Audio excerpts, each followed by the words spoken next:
Kita ada Peter Pan, Ungu, Sheila on 7, Dewi, Slank yang turun untuk sidang media sempena dengan konsert Malam Pesta Indonesia buat kali kedua yang berlangsung semalam.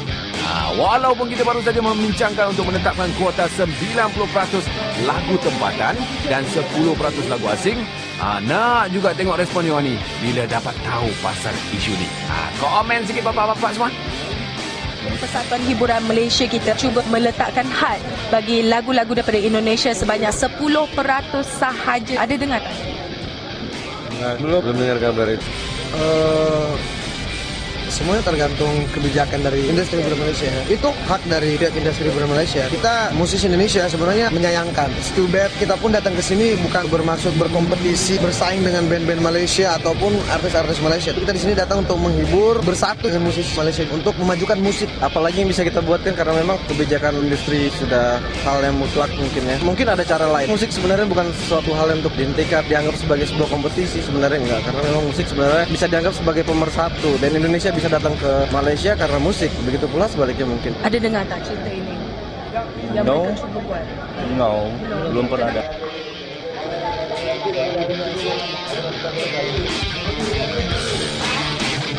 Terserah aja, setiap negara punya aturan sendiri. Kita kan cuma menumpang memperdengarkan lagu kita. Jika kesempatan yang diberikan hanya taruhlah 10% akan kita ambil. You tak rasa hampa langsung? Oh, nggak apa.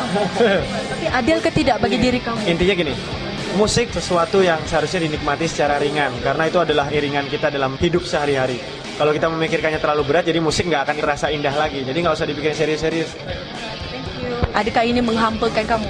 Whatever the best for the people ya. Untuk masyarakat, apapun yang terbaik untuk masyarakat sini. Kalau kita sih terima-terima aja. Tapi kamu sayang Malaysia kan? Ya, betul. Jadi apapun yang terbaik untuk masyarakat sini, apapun itu petisinya, kita terima-terima aja. Patah semangat tak? No. Kita mendukung untuk kemajuan musik di mana aja, termasuk di Malaysia. Kalau ada peraturan seperti itu, kalau untuk kebaikan musik di Malaysia, Kita pasti dukung, kita pasti support. Kamu tidak menyangka perkara ini akan berlaku? Ya, untuk Slank sendiri baru sekitar 2 tahun ini kita masuk ke Malaysia. Kalau yang lain kan mungkin lebih dulu. mungkin masyarakat Malaysia bisa belajar dari pengalaman di Indonesia. Dulu waktu 80-an, musik Malaysia banyak masuk ke Indonesia. Musik Indonesia sendiri, di bawah musisi Indonesia semangat, learn something. Akhirnya musik Indonesia pelan-pelan bisa maju. Kumpulan Indonesia bermaharaja lela di Malaysia sehingga kan ada di antara mereka yang merasakan kumpulan-kumpulan Malaysia, artis-artis Malaysia dah tak berharga. Kalau artis Malaysia kita pergi Indonesia yang kenal search Dato' Siti Nurhaliza, bagi mereka tidak adil untuk kamu datang ke sini, tetapi bagi kamu bagaimana? Seakan-akan berarti tidak percaya diri dengan adanya kondisi buat jadi 10% sudah mengondisikan bahwa tidak ada confident nih. Padahal kita pun tidak pernah merasa kita lebih baik daripada Malaysia, tidak. Kita cinta Malaysia walaupun kita Indonesia. Dibilang adil atau tidak pun bisa dibilang tidak adil. You ada bantahan ke tidak? Tidak harus ada 10%, tidak harus ada 90%. Seperti biasa-biasa saja. Kenapa? Ternyata lebih banyak artis Indonesia yang lebih banyak peminat. Kenapa? Kita pun tidak bisa menyalahkan peminat. Peminat suka, mesti bilang apa? Ya, selamat pengantin baru kepada anda yang kini sedang menonton rancangan Melodi. Ya, kepada Maya Karin, hai, awak berada kat Itali sekarang ni. Selamat pengantin baru kepada Sunny Boy dan juga Azrin dekat Nilai ke dekat Negeri 9 tu kan. Selamat pengantin baru. Lagu ini khas untuk anda. Selamat pengantin baru. Tak ngerti nak main, nak buat macam mana. Adakah kerana jejaka yang berkahwin pada hari ini merupakan bekas kekasih anda? Saya pun tak tahu. Ataupun merupakan bekas kekasih kepada pelakon Julia Ziegler. Maklumlah kan, Julia Ziegler ni dikabarkan ada ramai pacar-pacarnya. Sehingga kan dia berpacaran, aku juga yang kena kan. Tapi tak apalah, yang penting sekarang ni kena ke tak kena ke, terkena juga dekat batang hidung kita. Kalau kita rasa macam, ish, kenapa lagu Malaysia tidak banyak? Kenapa lagu Malaysia yang banyak? Kalau tadi kita dengarkan komen daripada artis-artis Indonesia sampai ke si kecil, si kenek tu bertolak bodyguard yang badan sasa tu. Kita tengok dia berani tolak tidak pendapat daripada artis-artis Malaysia. Asalkan lagu seberang semakin dahsyat melanda pesada hiburan kita. Ini bukan lagi soal siapa lebih popular atau siapa lebih hebat, tapi dah menyentuh soal maruah bangsa kita dan maruah negara kita. Tapi siapa peduli? Kesannya akan merudumlah industri ini kan, dalam kemerdekaan kita kembali balik dijajah. Kesannya kita semua tahu di mata masyarakat muzik kita macam tak ada nombor lah. Bila kita panggil artis Malaysia datang buat show, kita bayar 3,000. Artis Indonesia datang masuk, kita bagi 30,000. Artis Malaysia sendiri nak minta buat konsert, nak minta sponsor, punya susah nak dapat sponsor. Tapi bila artis Indonesia datang, belum-belum orang nak sponsor. Encik Fadi, apa ni karyawan buat ni? Menghimpunkan penggiat muzik dalam negara ni untuk dapatkan sokongan mereka terhadap usaha memperbanyakkan lagu-lagu tempatan di radio. Okay, kami nampak banyak ruang telah diberikan kepada lagu-lagu dari luar. Ini amat berbahaya kepada industri muzik kita. Kesannya kita punya artis tidak akan mendapat peluang di radio walaupun buat lagu-lagu yang sedap. Kita bukan anti kepada lagu seberang. Kita akui lagu mereka memang sedap dan berkualiti. Apa yang kita mohon ialah keseimbangan, ikan ruang dan peluang yang sama antara lagu kita dengan lagu seberang, pada kita tidak dilanda kiamat. Salahnya pada kita. Sekarang benda dah sampai kepada hujungnya, baru kita rasa kita tergugat. Kenapa tak dulu? Rasa dah macam terancam. Memang tak ancam pun. Seni itu adalah luas. Komposer Malaysia kena betul-betul berjuang. Kita ada hampir 2,000 lebih komposer Malaysia. Indonesia yang masuk sini mungkin 10-20. Kita lawan. Kita bukan tak berjuang, tapi kita tak ada ruang. Kita ada ruang. Kita ada 35 channel RTM. Ada swasta, ada 2 yang kuat. Kita jangan bagi lagu. Kita haramkan lagu-lagu kita dimainkan di radio swasta. Kau main kita taman. Kena main Indo, kau main Indo. Radio dia hanya untuk radio Indonesia sahaja. Saya tak ada apa-apa masalah dengan lagu orang seberang. Kita bukan menentang, tapi kita minta seimbang. Yes, yang paling penting adalah keseimbangan. Muzik Indonesia memang bagus. Cuma kita sebagai artis Malaysia perlu mendapat hak kita. Kita kurang berjuang atau kita kurang ruang?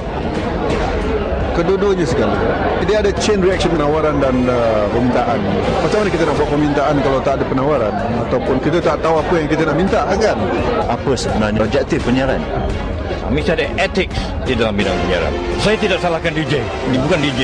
Pihak pengurusan itu, dia menentukan lagu ini dimainkan. Pihak pengurusan tidak mempunyai tuju hala yang sebenarnya. Tidak begitu sensitif terhadap isu-isu artis tempatan. Bukannya DJ. Ia adalah pihak pengurusan, decision makers of the radio station. Apa yang Pak Tuan Indom buat? Kalau kita suruh dia buat tukar lagu, dia tak nak buat sebab dia kata trend. Yang paling penting adalah terus ke decision maker, kementerian yang mengeluarkan lesen itu menukar terma dan syarat. Yalah, kita sebelum ini tidak berjuang. Saya mengakui lah, kita ada banyak persatuan, banyak orang yang menyatakan bahawa mereka mewakili industri muzik dan mereka lah suara industri muzik. Tetapi benda ini berlaku. Dalam segala hal pun kita tidak boleh bersaing.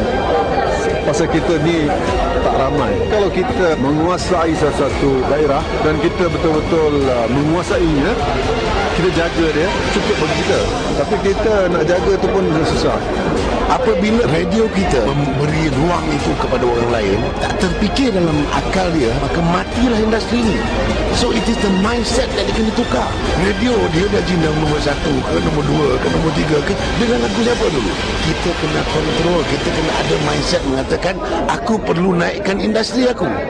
Pemikiran kita mesti kena ada semangat nasionalisme. Jangan diaturkan lagu yang diorang buat sampai 3 bulan 4 bulan baru nak masuk. Jangan cerita bagus dengan tak bagus.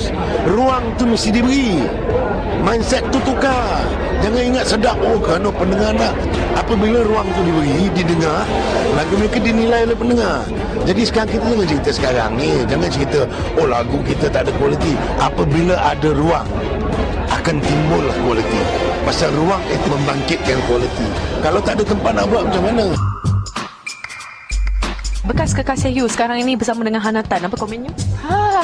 Komen I tak tahulah nak cakap apa dah. You dah ada pengganti, you tak ada pengganti lagi. Tak apalah, mungkin Julia tak really busy and single. My first priority is my family, work and friends. Pasal level tu semua Julia tolak tepi dulu. Daripada Julia Ziegler bertukar kepada Hanatan. Wah, gempak. Dua hot stuff Kena tanya orang punya badan sendiri lah. Berapa tahun you dengan dia? 4 tahun, 3 tahun macam lah. 4 tahun baru saja putus selepas you popular dalam jangka masa yang pendek, dia yang dapat pengganti dulu. Surprise ke you? Tak boleh nak cakap apa lah, Michelle. Dah tak ada jodoh kami bersama. Julia kawan dengan semua orang. Kalau cocok, kita cocok. Kalau tak, kita make friends with everybody lah. Jangan buat I nangis macam. Ni nampak fresh ni. Lebih kurang lah. 4 tahun jangka masa yang lama, betul tak? Dan nampak dia dengan Hanatan, rasa macam lah diri dia sendiri. Pernah tak you tanya dia? Kenapa dia begitu pantas mencari pengganti Kerana 4 tahun ini bukan jangka masa yang pendek. Segala memori tu tersimpan dalam diri you, dalam diri dia. Itulah. Tapi kita mesti kawan rapat. Juga pun kenal dengan Nathan. I have to be open lah. I tak adalah make enemy with anyone. Kekasih tu kita punya kenangan terindah. I've learned a lot from him. Julia memang terima kasih sangat kalau dapat jumpa dengan dia. Kalau tak jumpa dengan dia, mungkin ada orang lagi baik untuk Julia. I don't mind. Semoga you dapatkan pengganti yang lebih baik. Thank you so much. Thank you. Saya tak tahu kena tanya tuannya apa dia pada sini.